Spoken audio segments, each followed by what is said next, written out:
કોઈ પણ ઋતુ જોયા વગર કોઈ પણ જાતનો પોતાના જીવની પણ પરવા કર્યા વગર જે લોકો બોર્ડર પર આપણા સૌનું રક્ષણ કરે છે તેઓને માટે આજે આપણે જે હમણાં નજીકમાં જ એક ખૂબ સરસ લગભગ આખા દુનિયામાં ફક્ત ભારતમાં ઉજવાતો એવો આજે રાખીનો જે તહેવાર છે એ તહેવાર દરમિયાન આપણે સૌએ આપણા આર્મી જવાનોને માટે રાખડી મોકલવાનું નક્કી કર્યું છે.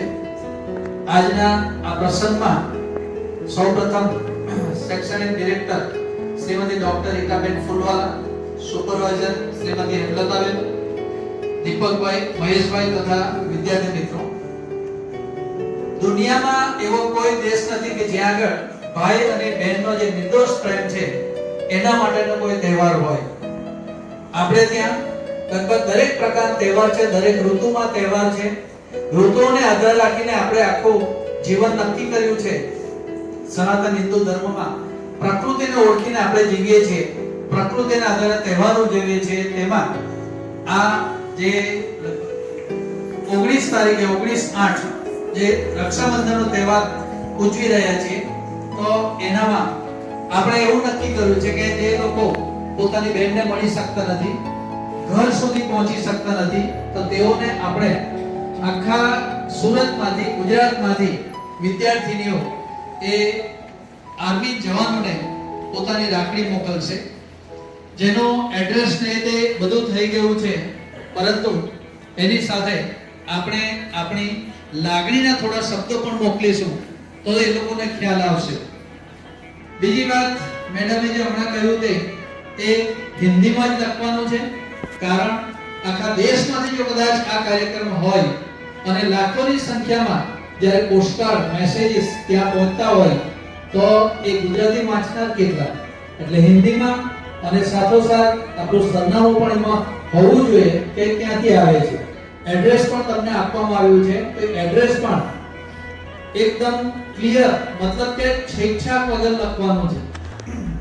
એ પ્રમાણે લખીશું અને આપણી સૌની ભાવના, લાગણી અને આ પવિત્ર રાખડી ત્યાં આગળ પહોંચે અને આપણે સૌએ ભગવાનને પ્રાર્થના કરવાની કે એ લોકોનું આત્માનું રક્ષણ કરે અને અડીખમ આપણે સૌનું રક્ષણ કરે. અને આગળના કાર્યક્રમમાં હું ડોક્ટર રીટાબેન ફુલવાલાને વિનંતી કરીશ કે તેઓ એ શબ્દ આપણને પ્રસંગોચિત કહેશે. અમે જ્યારે તમારી જેમ નાના હતા ને ત્યારે ગુજરાતી ફિલ્મ એનું એક ગીત ખબર છે કોઈને?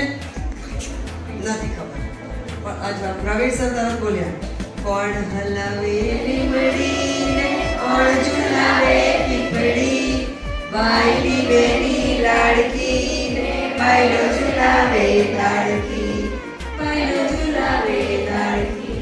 આખું ગીત ખૂબ સરસ છે, સાંભળવા ગમે એવું છે. અને જો ખરેખર તમે એ ગીતને એક ભાવથી સાંભળો ને, અને જો તમારો ભાઈ તમારાથી દૂર હોય ને, તો ચોક્કસ આ ભીની થયા વગર નહીં રહે, એવો મારો સ્વ અનુભવ. પણ કવિએ આ રચના કરી છે ગીતની, એને સેલ્યુટ છે, વંદન છે, અભિનંદન છે કે આટલી સરસ ગીતની રચના કરી છે. અને હવે જે સંગીત તમે બધા માણી રહ્યા છો એ ખરેખર સંગીત જ નથી, એ ઘોંઘાટ છે. અને એ ગીતોનું આયુષ્ય પણ બહુ અલ્પજીવી છે. પણ આ અમે તમારા જેટલા હતા કે તમારાથી નાના હતા ત્યારનું આ ગીત આજે અમે બરાબર હૃદયસ્થ છે, માણી શકીએ છીએ, જાણી શકીએ છીએ. બીજું કેવું છે કે પ્રવીણભાઈએ કીધી એ વાત કે ભાઈ આપણે અહીંયા સુરક્ષિત છીએ. કઈ રીતે સુરક્ષિત છીએ? કારણ કે સરહદ પર કોઈ વ્યક્તિઓ, એ કોઈના પુત્ર હોઈ શકે, કોઈના પતિ છે, કોઈના પિતા છે, ઘણા બધા કોઈના ભાઈ છે, એ ઘણા બધા સામાજિક સંબંધોથી જોડાયેલી એ વ્યક્તિ ત્યાં આપણા સૌનું રક્ષણ કરે છે. અને એટલા માટે આપણે બધા અહીંયા સેફ છે. બાકી તમે અત્યારે પેપર જો વાંચતા હોવ તો બાંગ્લાદેશમાં નથી વાંચતા, હા વાંચતા રહો. બાંગ્લાદેશમાં જે દુર્ઘટના બની અને જે પેપર બધું આખા બાંગ્લાદેશ તહસ મહસ થઈ ગયું, માનવ સર્જિત આ બધી ઘટનાઓ છે. અને આખી રાજકીય પરિસ્થિતિ ડામાડોળ બની ગઈ. હવે અત્યારે પણ ત્યાં જે પરિસ્થિતિ છે એમાં પણ પછી આર્મીને આ જવાબદારી પરિસ્થિતિને કાબૂમાં લેવા માટે આર્મી જવાનો આ બધી જવાબદારીઓ ઉપાડતા હોય છે અને એના થકી એ જે કઈ પરિસ્થિતિ હોય ધીમે ધીમે હારે પડતી હોય છે. એટલે આ કોઈ એક જગ્યા પર નહીં. અત્યારે પણ પેલું કેરળમાં વાયનાડ જ છે, યસ વાયનાડ, એમાં જે ભૂસ્ખલન થયું આ સતત લગભગ 10 દિવસ સુધી રેસ્ક્યુ માટે એનડીઆરએફની ટીમ અને એમાં પણ આવા આર્મીના જવાનો સામેલ, તો એ બધાએ જે રીતે લોકોના જીવ બચાવ્યા અને એ જ્યારે એ કેરળનું વાયનાડ સ્થળ છોડીને જતા હતા ત્યારે આખું એ ગામ ત્યાંની બધી પ્રજાઓ જે રીતે એમને સેલ્યુટ કરતા હતા અને જે રીતે વિદાય આપતા હતા, બહુ હૃદયદ્રાવક અને એને શું કહેવાય, આંખ ભીની થઈ જાય ઘણી વાર આવા દ્રશ્ય જોઈને કે આ એક વ્યક્તિઓ એવી હતી કે જેને અમને બચાવી. બરાબર, સુનામી હોય, ભૂકંપ હોય કે કોઈ પણ કુદરતી આપત્તિ હોય તો હંમેશા આ જે કંઈ પણ સેનાના જવાનો છે, એરફોર્સ હોય, નેવી હોય કે પછી આર્મી હોય, તો એ ત્રણ જે શાખા છે એની પાંખ છે, તો એ જવાનો હંમેશા દેશની સુરક્ષા માટે તત્પર હોય છે. આજુબાજુના કેટલાય દેશોએ દ્વારા અત્યારે જે ઘટના ઇઝરાયલ અને હમાસની ચાલે છે, ઇઝરાયલ ખરેખર એટલો શાંત અને ખેતી પ્રધાન અને શિક્ષણમાં પણ ખૂબ આગળ પડતો અને ખેતી માટે સૌથી આગળ, તમે મારા કરતા સારું સમાજ રીતે જાણતા છો. હવે એ દેશમાં જ્યારે આવી બધી હુમલાઓ થાય અથવા આવી બધી ઘટનાઓ બને ત્યારે આપણને આશ્ચર્ય થાય કે આ એક શાંતિપ્રિય દેશમાં એવું તે શું થયું કે આટલી રીતે આટલી યુદ્ધ સુધીની પરિસ્થિતિનું નિર્માણ થાય છે. અને એવી ઘટનાઓમાં પણ હંમેશા કેટલીક વખત કેટલાય નિર્દોષ લોકો પણ માર્યા જતા હોય છે અને પરિસ્થિતિને કાબૂમાં લેવા માટે આ ત્રણ પાંખના જે કંઈ પણ સૈનિકો હોય એ પોતાની જાનની બાજી લગાવીને પણ બધાનું રક્ષણ કરતા હોય છે. અને જે પ્રવીણભાઈએ કીધી એ જ વાત કે એ લોકો એવું નથી કે તમે અથવા આપણે બધા વાર તહેવાર આપણા પરિવાર સાથે ખૂબ સારી રીતે મનાવી શકીએ છીએ, ઉજવી શકીએ છીએ, ખાઈએ છીએ, પીએ છીએ, મજા કરીએ છીએ, હરીએ છીએ, ફરીએ છીએ, પણ એ લોકોને જે જવાબદારી છે એમાંથી એ લોકો હટી નથી શકતા અને એ લોકો પોતાના પરિવાર સાથે તમામ તહેવારો ઉજવી નથી શકતા.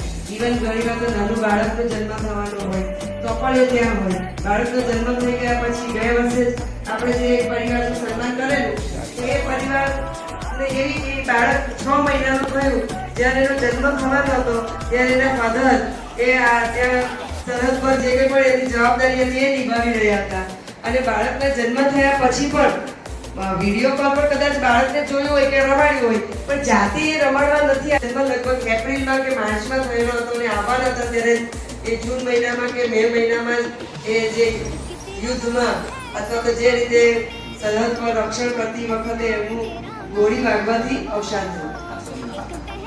આસામનો નંબર પણ એ છોકરું કેમ 6 મહિનાનું હતું. લિટરલી મને હજી એ દ્રશ્ય યાદ છે. એ 6 મહિનાનું બાળક એનો શું વાત કે એને પિતાનું મોઢું પણ નથી જોયું અને એની માં કે જેણે હવે આ નાના 6 મહિનાના બાળકને એકલે હાથે પપ્પા અને મમ્મીનો પ્રેમ આપવાનો અને એને મોટું કરવાનું અંદર વાત અને એક પત્ર મળે અને પત્રમાં જે આપણે આપણી લાગણી વર્ણવી છે તો એનાથી પણ એ લોકોને બહુ આનંદ થતો. કદાચ તમારો પત્ર જ્યારે એમના હાથમાં જશે અને વાંચશે, કદાચ તમે એના ચહેરા પરની ખુશી આપણે નથી જોવાના પણ યુ કેન કે ના મારો પત્ર જે કંઈ પણ એક સારા હેતુથી, સાચા હૃદયથી, સાચી લાગણીથી મારી વાત રજૂ કરી છે તો ત્યાં સુધી પહોંચી છે. બરાબર. અને જો અનુકૂળતા થશે તો આવતે વર્ષે આપણે એવું અહીંયા નળાબેટ છે બરાબર, તો નળાબેટમાં પણ એ 2 એની બોર્ડર જ છે તો ત્યાં પણ આપણે જઈને વ્યક્તિગત જાતે પણ રાખડી બાંધીશું. આ એક મારું પ્રકલ્પ છે કે આપણે આવતે વર્ષે જે સ્વેચ્છાએ બસમાં જવાનું ને બસમાં આવવાનું. બરાબર. ભાવનગરથી થોડું મને આગળ છે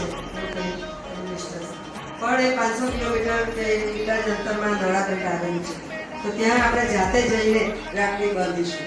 બરાબર. તો એ ત્યારે તમે એના બધું તમે અનુભવી પણ શકશો અને વાંચી પણ શકશો. એટલે ફરીથી એ જે બધા જ સૈનિકો સેલ્યુટરને આપણે સલામ મારીએ કે અને આપણી લાગણી ત્યાં સુધી પહોંચાડીએ અને આવા દરેક નાના મોટા કામમાં આપણે જોડાયેલા રહીએ તો જ તમારામાં પણ રાષ્ટ્રીય ચેતના, રાષ્ટ્રીય ભાવના અને રાષ્ટ્ર નિર્માણ માટેની જે કંઈ પણ વિચારો સારા રોપાશે તો ચોક્કસપણે તમે પણ એ દિશામાં આગળ વધશો. ફરીથી રક્ષાબંધન નિમિત્તે આયોજિત આ કાર્યક્રમમાં હેમલતાબેન જે વ્યક્તિગત રસ લઈને ખૂબ સરસ આયોજન કર્યું છે, હેમલતાબેનને પણ ખૂબ અભિનંદન પાઠવું છું. બરાબર, અને આવા સુંદર કાર્યક્રમમાં હંમેશા સહભાગી બનતા રહી. દીપકભાઈ પણ, મહેશભાઈ પણ, આચાર્ય તો ફરજમાં જ આવે છે એટલે અમે એવા કોઈ એવું માનતા નથી કે આપણે પાર્ટ ઓફ અવર ડ્યુટી, પણ ડ્યુટીને પણ દિલથી નિભાવી એ બહુ મહત્વની વાત છે. એટલે પ્રવીણભાઈને પણ અભિનંદન પાઠવું છું. અને હવે આપણે દરેક જણાએ પોતાનો પોસ્ટકાર્ડ અને રાખડી એવી રીતે કરીને નામ નથી લખ્યું, જેનો પણ લેટર હોય, ભલે તમે લખ્યું હોય કે નહીં લખ્યું હોય, તમારું નામ લખી દો જેની પાસે અત્યારે હોય તે. રાખું છું, રાખ.